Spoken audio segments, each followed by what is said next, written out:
Poland से Ukraine जाने के लिए फ्लाइट में लगते हैं सिर्फ 7 घंटे, लेकिन प्रधानमंत्री नरेंद्र मोदी इस शॉर्ट रूट का इस्तेमाल नहीं करके इस दूरी को एक ट्रेन के सफर से लगा रहे हैं पूरे के पूरे 20 घंटे।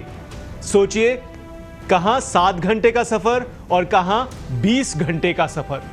आखिर क्या है लंबी दूरी और ज्यादा वक्त का सफर करके पोलैंड से यूक्रेन जाने का राज? आइए आपको बताते हैं। नमस्कार, मैं हूं नकुल और पत्रिका डिजिटल पर ले आया हूं आज की लेटेस्ट और ट्रेंडिंग खबर।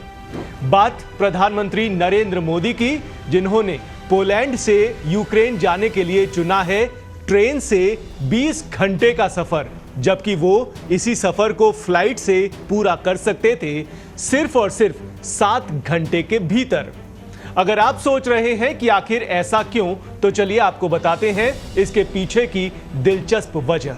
दरअसल पीएम मोदी अपना पोलैंड दौरा खत्म करके यूक्रेन के लिए निकल रहे हैं, लेकिन क्योंकि यूक्रेन और रशिया के बीच जंग छिड़ी हुई है, इसीलिए फिलहाल यूक्रेन जाने के लिए सबसे सुरक्षित तरीका फ्लाइट नहीं बल्कि ट्रेन को माना जा रहा है। और जिस ट्रेन में पीएम मोदी को पोलैंड से यूक्रेन पहुंचना है, वो भी कोई आम ट्रेन नहीं है, बल्कि ये ट्रेन है रेल फोर्स 1, जो अपने लग्जरी और हाई क्लास फैसिलिटीज के लिए मशहूर है। लेकिन इस लंबे ट्रेन के सफर के पीछे सबसे बड़ी वजह है सुरक्षा, यानी सिक्योरिटी। रशिया और यूक्रेन के बीच जारी युद्ध के चलते यूक्रेन के सभी एयरपोर्ट्स फिलहाल बंद हैं, जिससे वहां ट्रैवल एयर के थ्रू जाना मुमकिन नहीं है। यही वजह है कि यूक्रेन में ट्रेन का सफर सबसे सेफेस्ट ऑप्शन माना जा रहा है। और ये सिर्फ पीएम नरेंद्र मोदी के लिए ही नहीं, बल्कि US president Joe Biden, French president Emmanuel Macron और जर्मन चांसलर ओलाफ स्कॉल्स जैसे कई इंटरनेशनल लीडर्स भी इसी ट्रेन से यूक्रेन जा चुके हैं। अब आप सोच रहे होंगे कि आखिर ये ट्रेन है कैसी? दरअसल इस ट्रेन फोर्स 1 को साल 2014 में टूरिस्ट पर्पस के लिए शुरू किया गया था, लेकिन आज ये मूविंग लग्जरी होटल जैसा लगता है, ठीक वैसे ही जैसी इंडिया की पैलेस ऑन व्हील्स, जिसमें है मॉडर्न इंटीरियर, मीटिंग करने के लिए एक खास स्पेशियस जगह और वॉल माउंटेड टीवी जैसे शानदार फैसिलिटीज। साथ ही आराम करने के लिए भी शाही व्यवस्था है इस ट्रेन में।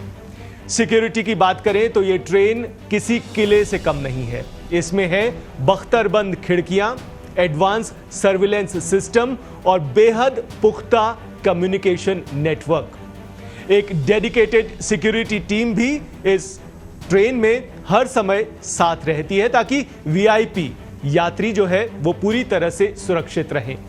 आपको बता दें कि पीएम मोदी का ये यूक्रेन दौरा काफी इंपॉर्टेंट है, जहां वो प्रेसिडेंट जेलेंस्की से मुलाकात करेंगे और रशिया के खिलाफ जारी युद्ध खत्म करके शांति बहाली पर बातचीत करेंगे, अपील करेंगे। साथ ही भारत यूक्रेन के बीच कुछ महत्वपूर्ण डिफेंस डील भी साइन होने की उम्मीद है।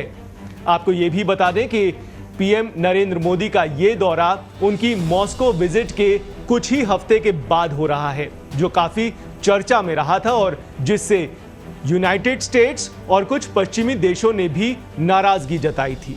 कुल मिलाकर अब देखना दिलचस्प रहेगा कि शांति दूत के तौर पर यूक्रेन जा रहे प्रधानमंत्री नरेंद्र मोदी के दौरे का मकसद आखिर कितना कारगर साबित होता है। फिलहाल के लिए इस पेशकश में इतना ही।